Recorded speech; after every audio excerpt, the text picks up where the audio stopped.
Hello students, बच्चों आज की इस वीडियो में हम जो मैट्रिसेस के रेस्ट क्वेश्चंस थे उनको डिस्कस करेंगे। So question number 13 is, question number 12 तक हम डिस्कस कर चुके हैं। Express A as the sum of symmetric and skew symmetric. अब हमें इस मैट्रिक्स को सिमेट्रिक और स्क्यू सिमेट्रिक के सम के फॉर्म में लिखना है।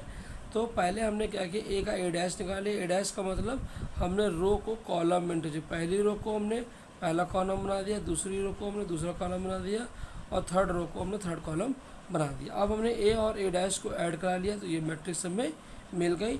अब ए प्लस ए डैश का हमने हाफ करा दिया तो इसका हाफ करा दिया, ये मैट्रिक्स मिल गई। और इस हाफ को हमने पी सपोज कर लिया। अब इस पी को हमने फिर से क्या कराया, डैश कराया, ट्रांसपोज निकाला। तो इसका ट्रांसपोज निकालने के बाद वो मैट्रिक्स फिर से वही आ जा रही है। इसका मतलब पी डैश जो है वो पी के बराबर है। तो जब पी डैश पी के बराबर है इसका मतलब पी क्या है, एक सिमेट्रिक मैट्रिक्स है।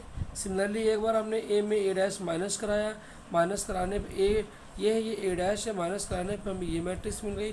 फिर हमने क्या किया, ए और ए डैश का हाफ कराया तो हमें ये मैट्रिक्स मिल गई। इसको हमने क्यू सपोज कर लिया और फिर से हमने क्यू डैश निकाला। क्यू डैश निकालने पे हमने देखा कि सभी एलिमेंट्स में साइन चेंज हो रहा है। इसका मतलब क्यू डैश जो है वो माइनस क्यू के बराबर है। इसका मतलब क्यू जो है वो स्क्यू सिमेट्रिक मैट्रिक्स है। अब हम पी और क्यू को ऐड कर देंगे। जब हम पी और क्यू को ऐड कर देंगे तो फिर से हमें ए मैट्रिक्स मिल गई। तो इस तरह से पी और क्यू क्या है, पी हमारी सिमेट्रिक मैट्रिक्स हो गई और क्यू स्क्यू सिमेट्रिक मैट्रिक्स हो गई। तो जब अभी हम क्या करेंगे, ए को हम पी प्लस क्यू के फॉर्म में लिख सकते हैं, मतलब सिमेट्रिक और स्क्यू सिमेट्रिक के सम के फॉर्म में लिख सकते हैं। क्वेश्चन नंबर 14 इज, ए हमें गिवन है, आई हमें identity matrix of order 2 given है और हमें शो करना है I plus A equals to I minus A into cos alpha minus sine alpha cos alpha. तो पहले हमने आई प्लस ए निकाल लिया। आई हमारी आइडेंटिटी मैट्रिक्स है, ए हमारा 2 इंटू 2 का है, तो आई भी क्या करेंगे हम 2 इंटू 2 ऑर्डर का ले लेंगे। हमने इनको ऐड करा लिया तो हमें ये मैट्रिक्स मिल गई। फिर आई माइनस ए हमने कर लिया तो आई और हमने 2 इंटू 2 ले ली और ए माइनस करा लिया। उसके बाद इसको हमने इससे मल्टीप्लाई करा दिया। सो ये 1 से मल्टीप्लाई होकर के ये आ जाएगा और इसको जब इससे मल्टीप्लाई कराएंगे तो हमने साइन कॉस के फॉर्म में ब्रेक कर दिया। फिर ये इसका मल्टीप्लाई इससे होगा और फिर इसका मल्टीप्लाई इससे होगा। फिर सेकंड रो को लेंगे, इसका मल्टीप्लाई इससे कराएंगे तो ये पार्ट आएगा और इसका मल्टीप्लाई इससे हो जाएगा तो ये आ जाएगा। फिर इसको इससे मल्टीप्लाई करेंगे, ये पार्ट आएगा और जहाँ जहाँ टाइम था उसको हमने साइन अपॉन कॉस के फॉर्म में ब्रेक कर दिया। अब हमने यहाँ एलसीएम ले लिया। जब एलसीएम हमने ले लिया तो हमें ये पार्ट मिल गया। इसको एलसीएम लेने के बाद हमें ये पार्ट मिल गया। फिर हमने इसका एलसीएम लिया तो हमें ये पार्ट मिल गया। हमने इसका एलसीएम लिया तो हमें ये पार्ट मिल गया। तो यहाँ पर हमारा कॉस ए कॉस बी और यहाँ पर cos A cos B, sign A sine B और साइन ए कॉस और कॉस साइन ए का फॉर्मूला बनना है, यानी कॉस ए प्लस बी और साइन ए प्लस बी का फॉर्मूला हमारा बन रहा था। तो ये देखिए cos A cos B sign A sine B आ गया, यानी ये कॉस ए माइनस बी है और ये हमारा साइन ए माइनस बी है। यहाँ पर भी साइन ए माइनस बी है और यहाँ पर कॉस ए माइनस बी का फॉर्मूला लगेगा। उस तरह से हमारे पास क्या मिल जाएगा, cos alpha minus by 2 upon alpha by 2 and sine alpha by 2 minus alpha by 2 and cos alpha by 2। सो जब इसको माइनस कराने के बाद यहाँ बचेगा कॉस अल्फ़ा बाई 2, नीचे भी कॉस अल्फ़ा बाई 2, कट पिट के बना जाएगा। यहाँ भी यहाँ से क्या बचेगा हमारे पास, माइनस अल्फ़ा बाई 2 बचेगा और नीचे क्या है कॉस अल्फ़ा बाई 2, यानी माइनस साइन अल्फ़ा बाई 2 हो जाएगा। यहाँ से हमें साइन अल्फ़ा बाई 2 मिलेगा तो ये बन जाएगा tan अल्फ़ा बाई 2 और ये हमारी वैल्यू 1 हो जाएगी। अब इक्वेशन नंबर 1 और 2 को दोनों को देखें तो LHS और RHS की जो वैल्यूज़ हैं वो सेम आ गई। इसका मतलब ये प्रूफ हो गया। सिमिलरली क्वेश्चन नंबर 15 देखिए, ए हमें गिवन है और हमें प्रूफ करना है कि a to the power n जो होगा वो cos N theta sine N theta minus sine N theta और कॉस एन थीटा के बराबर होगा। तो पहले हमने ए को लिख लिया। फिर हमने देखा कि जैसे ए टू द पावर एन हमें प्रूफ करना था तो उससे पहले हमने ए टू द पावर 1 लिख लिया। तो जहाँ जहाँ थीटा था वहाँ 1 से इंटू करा दिया, कोई इफेक्ट नहीं पड़ता, यानी n इक्वल टू 1 पर ये कंडीशन सही आ रही है। इसको हमें PMI की हेल्प से करना है, प्रिंसिपल ऑफ मैथमेटिकल इंडक्शन से। तो n इक्वल टू 1 पर कंडीशन जो है ट्रू आ रही है। फिर हमने सपोज कर लिया कि n इक्वल टू k पर भी कंडीशन सही होगी। तो जहाँ जहाँ n था वहाँ हमने k सपोज कर लिया और मान लिया कि ये स्टेटमेंट ट्रू है।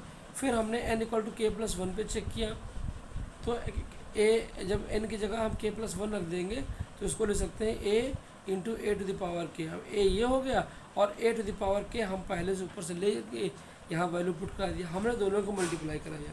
मल्टीप्लाई कराने के बाद जब इसको हमने अरेंज किया तो यहाँ पर cos a प्लस बी का फॉर्मूला बन रहा था, यहाँ sin a प्लस बी बन रहा था, यहाँ पर sin a प्लस बी बन रहा था, यहाँ cos a प्लस बी बन रहा था, यहाँ थीटा हमने कॉमन ले लिया।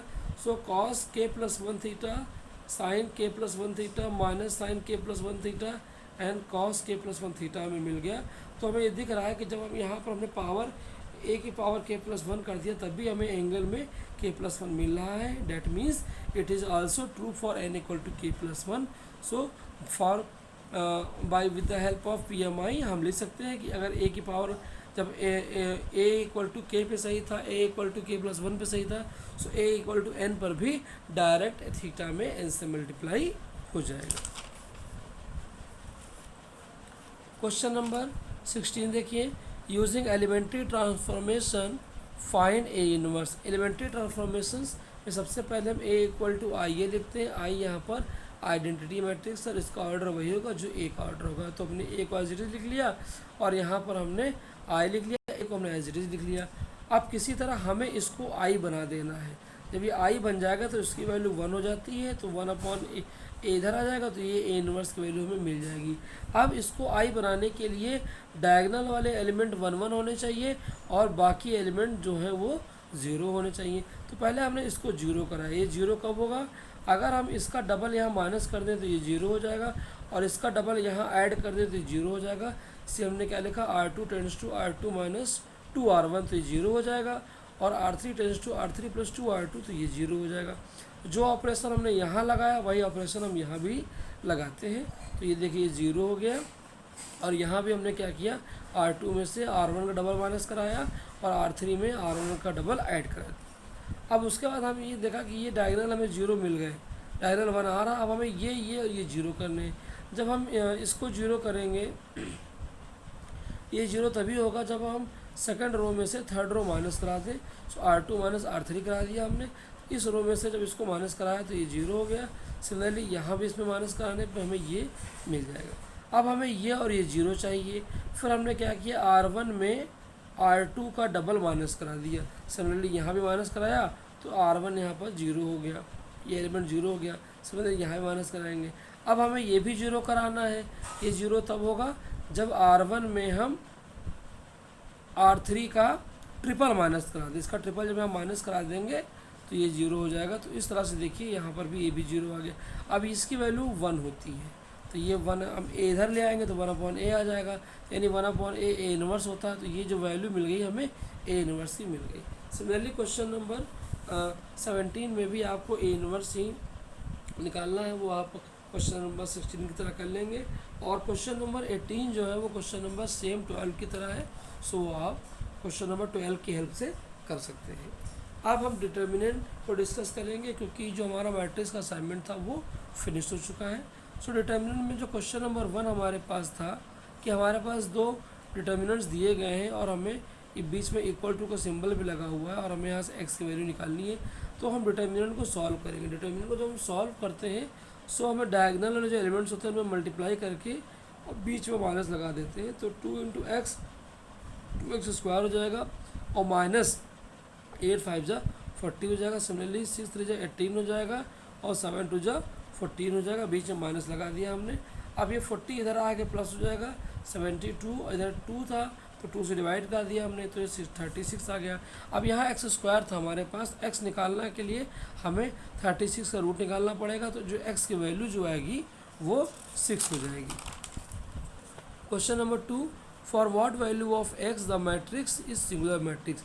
जो सिंगुलर मैट्रिक्स होती है उसका मॉडुलस 0 होता है। तो अगर ये मैट्रिक्स सिंगुलर है तो इसका मॉड 0 होगा, इसलिए हमने 0 से इसको कंपेयर करा दिया। अब इसका डिटर्मिनेंट हम सॉल्व करेंगे, यानी मॉड निकाल देंगे। इसको इससे मल्टीप्लाई कराएंगे और इसको इससे मल्टीप्लाई कराएंगे, बीच में माइनस लगा देंगे। तो सॉल्व करने के बाद जो हमें एक्स की वैल्यू मिलेगी वो 4 आ जाएगी। नेक्स्ट क्वेश्चन नंबर 3 देखिए, find value of x for which the matrix is similar. Similarly अगर ये मैट्रिक्स सिमिलर है तो इसका मॉडुलस भी 0 होगा। इसका मॉड निकाल के हम इसको इससे मल्टीप्लाई कराएंगे, इसको इससे मल्टीप्लाई कराएंगे और 0 से हम कंपेयर करा देंगे। जब इसको हम 0 से कंपेयर कराएंगे तो ये हो जाएगा 4 sine square x minus 3।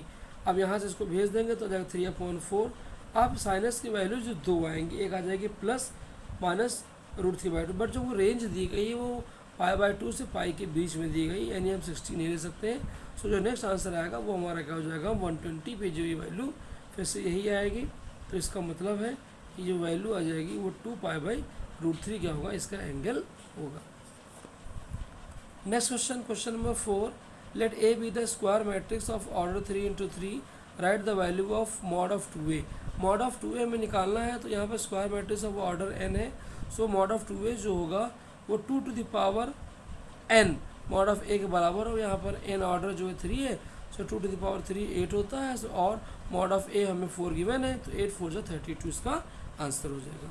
Next question देखिए, question number 5 is find minor of the element of second row and third column. Second row ये हो गई, थर्ड कॉलम ये हो गया, यानी इस एलिमेंट का हमें माइनर निकालना था।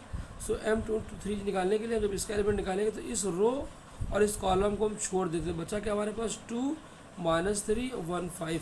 अब इसका मॉडुलस निकाल देंगे।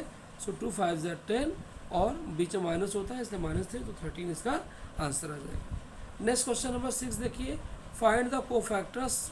इस मैट्रिक्स हमें कोफैक्टर्स निकालने हैं। सो कोफैक्टर्स हम पहले a11 निकालेंगे। a11 जब निकालेंगे हम तो फर्स्ट रो फर्स्ट कॉलम को हम छोड़ देते हैं, तो ये 4 एलिमेंट्स हमारे पास बचेंगे। तो ये हम इनका मॉड निकालेंगे यहाँ पर, और यहाँ पे 1 + 1 का जो सम है वो इवन आ रहा है, इसका मतलब यहाँ माइनस आगे नहीं लगेगा। इसको जब हम मॉडुलस उसको ओपन करेंगे तो 3 3 9 हो जाएगा, और माइनस कराने पे -14 आ जाएगा। सो ये हमारा 23 आ जाएगा। अब a12 जब निकालेंगे, जब a12 निकालेंगे यानी फर्स्ट रो सेकंड कॉलम, तो ये 4 एलिमेंट हमें यहाँ पर मिलेंगे।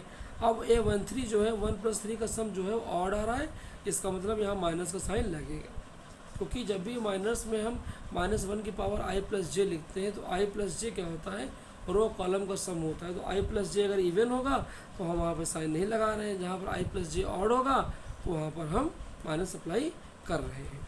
सो इसको ओपन करने पे ये आ जाएगा। सिमिलरली आपको फिर से a13 निकालना होगा।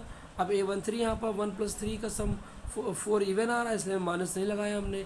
यहाँ पर 2 + 1 3 ऑड हो रहा है, इसलिए यहाँ पे माइनस लगा दिया हमने। तो जहाँ जहाँ इवन है वहाँ माइनस नहीं लगाते हैं, और जहाँ जो ऑड है वहाँ पर हम माइनस लगाते हैं। तो इस तरह से आपको कोफैक्टर मैट्रिक्स फाइंड करनी है। तो इस तरह से आप रेस्ट क्वेश्चन सॉल्व करिए, और जो क्वेश्चन बच गए उनको हम नेक्स्ट असाइनमेंट में डिस्कस करें।